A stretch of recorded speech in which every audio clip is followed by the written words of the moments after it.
ингээд эрхэм сайхан элэг нэгт Монгол түмэндээ энэ өдрийн сайхан мэнд хүргье. Өнөөдрийн одоо мэдээллээрээ би монголчуудын маань уламжилж ирсэн цагаан сарын тухай тавч мэдээлэл хүргэе гэж бодож байна. За бид бүхэн маань одоо цагаан сар хийнэ гээд цагаан сарынхаа бэлтгэл ажлыг хийгээд олон жил одоо цагаан сар хийжсэн. Цагаан сар маань их маргаантай янз янзын үйлдэлхүүн цаг хугацааныхаа томьёоллоор хүмүүсийн зан үйлийнхээ үйлдэлээр олон ийм одоо маргаан томьёол явагддаг. За би бол үндэсний яг Монгол уламжил талаас нь би нэг товч мэдээлэл өгье. Бид бүхний хийдэг цагаан сар маань бид өвгдөөс маань эртээр үедээ намар одоо 9 сарын 22-нд хийдэг байсан байна. Энэ ягаад намрын одоо дунд сарын 22-нд хийдэг байсан гэвэл эд одоо мал одоо тарга тавиарыг авч эдээ цагаагаа хурааж одоо бүх үр жимс соёол дэлгэрж өв сургамлын одоо шим гүйцэж ингээд төгс дүүрэн сайхан болсон ийм цаг үед цагаан эдээний баяр гэж хийдэг байжээ.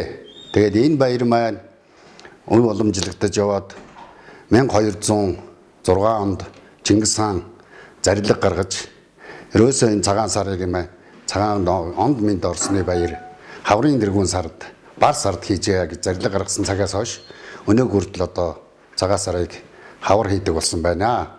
Хаврын дэргүүн сарын бар сард цагаан сар хийхдээ энэ цагаан сар маань бид бүхэн одоо өнөөгийн нөхцлөөр ингээ харахад бол эд хөрөнгө эдэж уух юмар өрсөлдсөн ийм л одоо үндсэн язгуур утгаан алдагдсан ийм үйлдэл болчиход байгаа маа.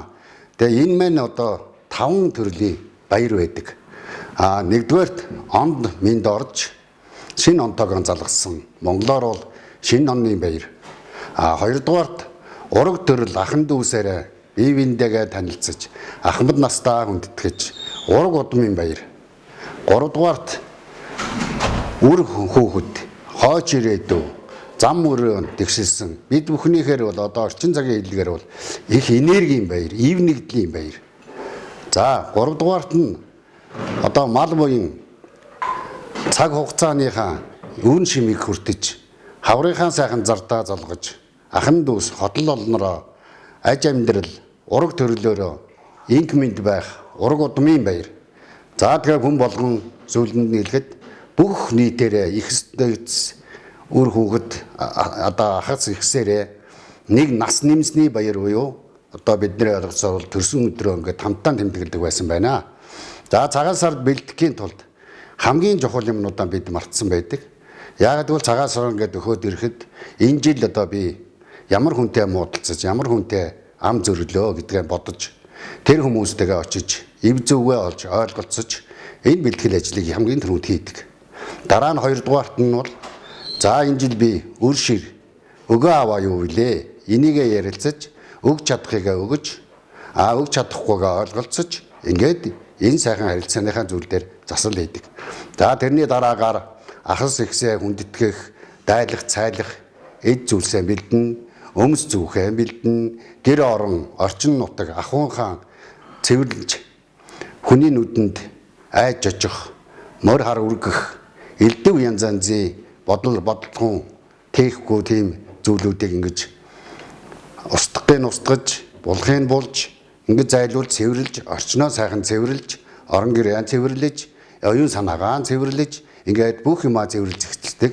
Тэгээд ингээд сайхан бэлдсэн юугаараа айл хотлороо ахан дүүсээрээ жочилж, бие биенээрээ орж, бэлэг сайхан үгсээ хэлэлцэж, тоглож наадаж, инээж хөрж, ингээд сайхан дэлгэр сайхан хавраан эрчим энерги дүүрэн өгтдөг ийм сайхан бэлэг баяр үлээ.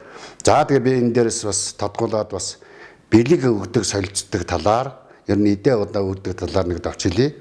За бэлэг өгдөг бол бид нар бол хүмүүс гарын одоо сэтгэлийн бэлэг гэж байдаг. Хүмүүс бол янз янзаар л ярьдаг. Зарим нэг юм өгдөг, хоёр юм өгдөх хөстөө, нэгээс дээш юм өгөх хөстөө, за цагаан зүйл өгөх хөстөө гэж ингээл ярьдаг. Энэ одоо тэр янз янзын байдаг. Монгол яг уламжилт бол юу вэ түүгээрээ чин сэтгэлээс өгийг гэвэл ганцаасаа, үзийг гэвэл сохорч байсан үзнэ гэдэг ийм томьёоллоор хүнд өгийг гэсэн сэтгэл маягээд өгж байгаа, алгаан тосоод өгж байгаа. Урдаас нь алигээд ингээд алгаан тосоод авж байгаа. Энэ хоёр сэтгэлийн эрчим энерги л хамгийн том үнц нь байдаг юм аа. Энэ дээр байгаа юм тийм чухал биш. Мэдээж ах дүү нартай юу өгөх нь бол хүний эрхийн асуудал. Тийм учраас энэ сэтгэл зүрхийнхээ энэ харилцааг эрхэмлэж бодох нь зүйтэй л гэж би боддог юм аа. Энэний судлах явцанд мэдээ үг дээдсээр ирж исэн сэтгэл нь тийм байсан. За бид одоо энэ ярьдаг ууц шүүс идэ ундаа гэдэг. За бид бүхэн бол тэр бүгдөө ингээд ууц тавиад идэггүй байсан байна. Бидний үг дээдс. Ууц тавих тохиолдол нь ураг удмын тэргүүн буюу Улс Монголын тэргүүн аав ээж одоо ийнхаа хамгийн яхамд настай хүн ууц сүүл одоо тавьдаг. За тэрнийхээ үр шимийг үр хүүхдүүдэд ураг удмынхандаа хишиг болгон түгээдэг ийм байсан байна. За тэгээ хүмүүс бол өөрсдөө ах トゥ нартай жочлогтой өөрсдөө хэр хэмжээгээр одоо мах чанаад шүүс барих тэр бол хүний сэтгэлийн асуудал. Ах トゥ усаа юугаар дайлах нь сэтгэлийн асуудал. Хүнд яаж хүндэтгэх нь хүний чин сэтгэлийн асуудал байдаг байна. За эдийг одоо эдэн үеэр тэгэж үеийн ингэж ярьдаг.